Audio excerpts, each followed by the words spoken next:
We say welcome to all the viewers. I'm sitting here in Prague with the Fujifilm team. We have, as a journalist, we have had a lot of impressions today. There's a new camera release, and we will talk about the new Fujifilm GFX 100 RF soon. But first, I'd like to introduce, we have the product planner, Makoto Oishi. So nice to be here, and very much thank you for having this interview with me. Thank you always. We also have Jonas Rask. You're like an ex-photographer, because you've been shooting with the X cameras as like an ambassador for a long time, and you have also been involved in the process for developing this camera, right? Yeah. So I think we will also talk a bit about those things. So, Makoto, what can you tell us about this camera? What? It's like very compact. Yeah.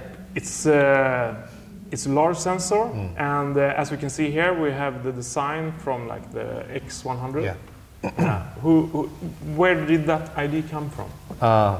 Idea come from like so these 2 years we already launched the GFX 102 as a flagship model, and also GFX 100 S2 is more like standard. So these two combinations is almost completed as a lineup for current GFX users, right? But at the beginning of the the concept, we had so many discussions what we should go next. And we want to the GFX users were more wider, right? So at some time, so we still have a missing point, especially for the street photography or documentary or something like that. So we used to have a 50R, but it's a little bit different from, right? So if we can make more smaller and lighter weight GFX, even fixed lens. So that is like a future possibility for us at that time. Yeah. And was that like the impressions you had from your photographers saying like, okay, we want this, but in a smaller format, or that's the users who said that also? Yes, even at the beginning of the GFX system. So because Fujifilm has a long history of the medium format film cameras, right? That is one request. So in the future, so someone to use like a fixed lens camera as a GFX, like him. Like Jonas. And you, Jonas, you have used the camera. Yeah. When did you first get your hands on it? Well, that was in November last year, November 2024. So I went here to Prague to get it hand delivered. We had a startup meeting, so for the project to launch during winter. So there were four photographers that was involved in it. So it's been super fun. Yeah, I figure. Yeah. Is this like your type of camera? Well, if I go back to, I don't know if I can say it, but when I go back to that meeting many years ago in Stockholm, where we had a photographer meeting, where Makoto was there and a lot of the Nordic ex-photographers were there, and I just remember I raised my hand and going like, well, what about a medium format X100? And I remember Makoto saying, and that was it. And then I didn't hear anything of it. Oh, okay. So and then until August last year, when I had a meeting with Carl, they told me about that it was coming and that I was being picked to do a project with it. So I wrote a mail to Makoto saying, yeah, you finally did it. And he was like, yeah, sorry, I couldn't tell you, but you understand. So interesting, that actually came up like in Sweden from the beginning. That's when that's when I started thinking about it first. But yeah, it's been a long time, right? A lot of models ever since. So Makoto, when you heard this idea from Jonas, what happened in your mind? Was it like, oh, this is going to be crazy to do, or is like this is a fantastic idea, or is it like hard to make, or what were the initial thoughts you had from this idea? At the timing, yeah. So we didn't have any, like we didn't complete it about the GFX system yet, including the lens development and the camera body. Yeah.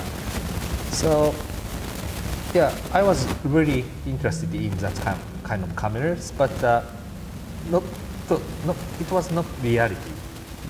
Yeah, at the time. It's like too much to handle. It's too early or something like that, I feel.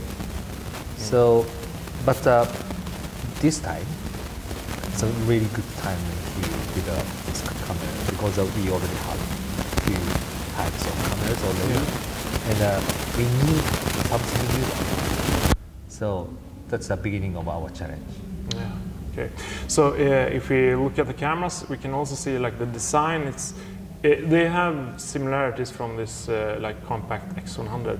Was that the thought from the beginning, like making a compact version of with this sensor in a compact format, looking at the X100? Was that like the design idea from the beginning? At the beginning, so at first we have to decide the specifications about the lens and the internal devices, right? And we check the size. And we had we made so many effort to make it smaller as much as possible. And after that, so we started discussing about the designing because we already image the like a price point. Okay. So we had a big meeting with the designer, planners, and the engineers. So how should we do about the compact camera at that price? Yeah. Right. So of course, as a result, this design is close to X100 maybe, but the beginning is totally different. Yeah. Okay. It's just a final. Yeah. Okay. Interesting. And also, as you mentioned in the presentation, there are some ways you have also thought about the lens.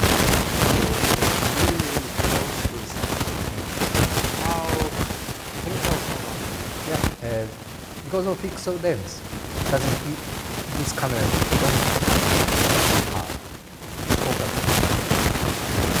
so we can make the backside lens closer to the sensor, and we need more really big sensor for the light ray to the corner of the sensor.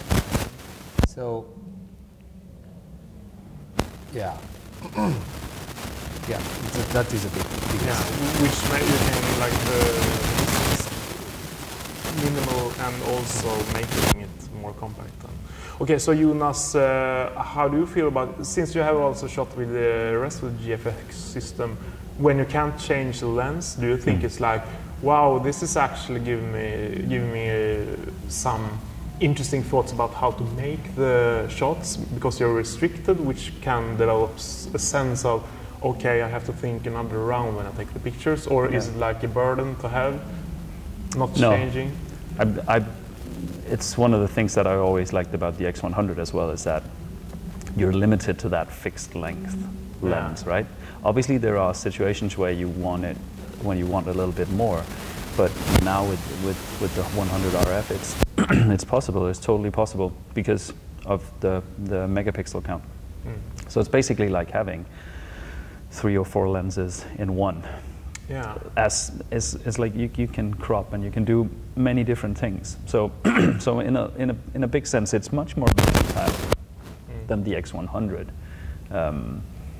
And I don't think that I actually really need that versatility. But when you're out there in the field, especially for the type of photography that I do, I really like the versatility. Oh yeah. So the cropping power is something that is really, really good. Yeah, and it's always been in the GFX cameras, obviously. And I think when looking back, the first time I had the GF 30mm lens on the GFX 100, I remember this one time I took an image, like it was a big sort of like a situation image, but I could crop and zoom in to like the person in the center of the frame. And already back then I thought, okay, this is interesting because this is something you can do, you can actively use it. The problem was it wasn't implemented. I had to do it at home when I got home at the computer, right? So that's what's changed for this, is that now it's totally readily available, so you can just do it whenever, and it's super handy. Nice. So Makoto, was that like the idea from the beginning to have a 28mm equivalent to the 35mm, a little bit more wide than 35? Yeah, because when we consider about the lens specifications, so yeah, we have to care about we don't have iris inside, so we care about the 35 could be like a lens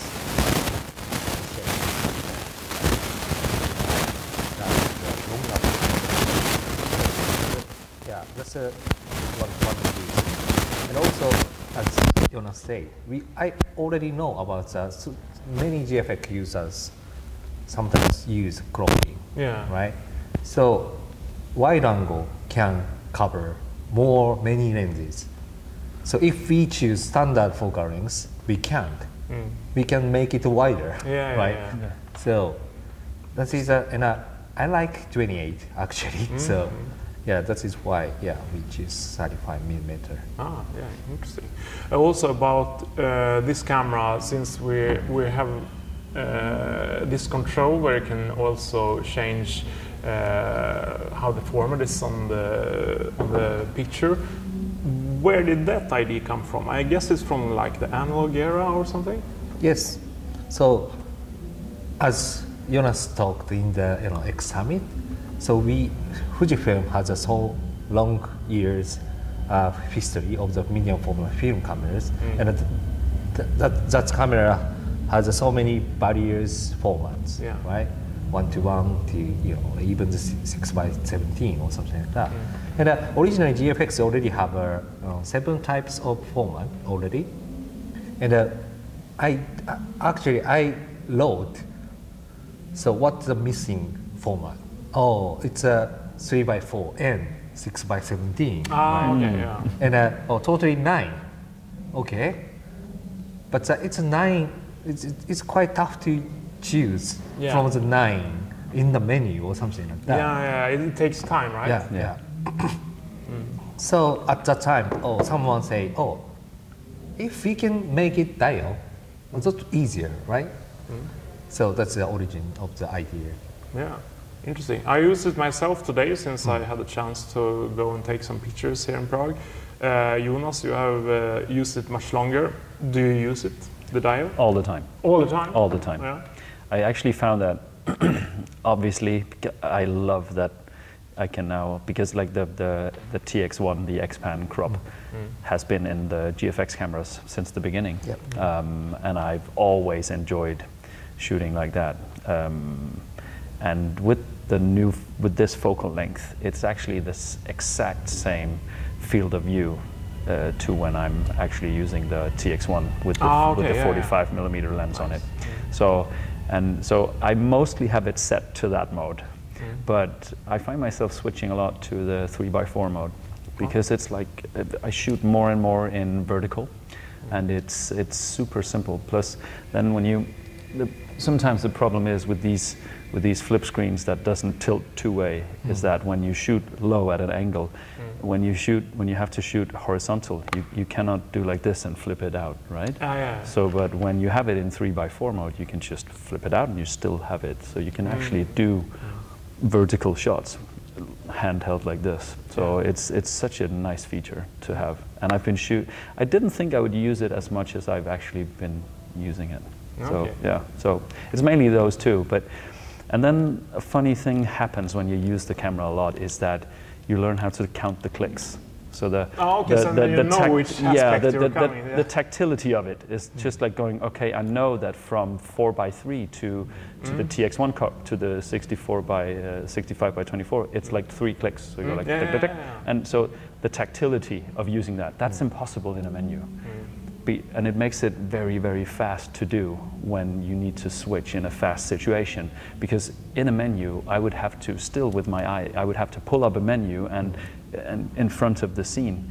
But here I can just do whatever with my hand, and it makes total sense if you want to do it like this. And the placement of the dial is really good because you can still reach it just when you have it to the head. It's really nice. Yeah, it really is.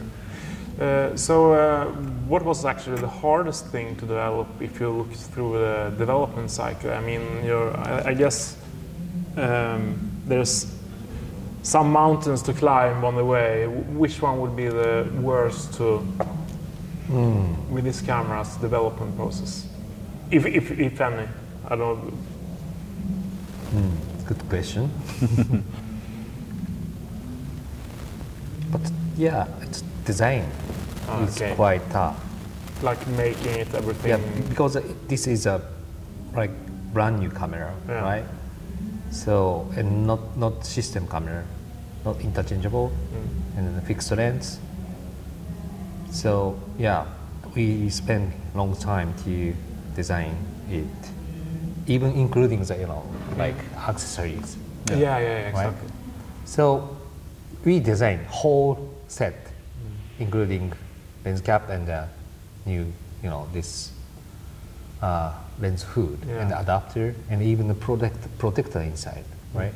So this is a complete design. Yeah, that is why we put the accessory inside the box. Yeah, of course.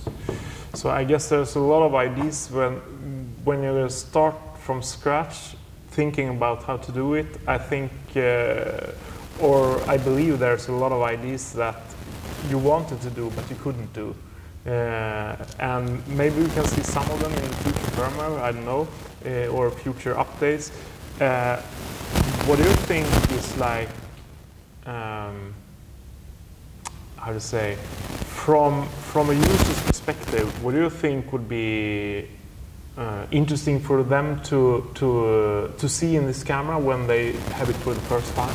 What do you think they will explore? Is it like the compactness, or is it the dials, or the design? It's a weight. So if someone catches the camera all, it's actually light. Right. And picking it up, it's not only light, it's the perfect weight. It feels very well made. It's not like hollow, or it feels right, and it's not front heavy, it's not back. Yeah, I would say definitely the weight and the feel of it is just, it feels right. Yeah, I think that also is a thing with the camera. Everything to have it with. Okay. I have lots of questions though, but I think we have spoken some about it, and I will also continue to explore and see how the camera works and everything. And from today I'll learn a lot of how it works, and it's pretty similar. If you have used the X100 series, you know like pretty much everything about the camera. So. Actually, sometimes when I go use this, I really sometimes because it feels so similar. With the same leaf shutter, with the same, it feels very much alike. Yeah.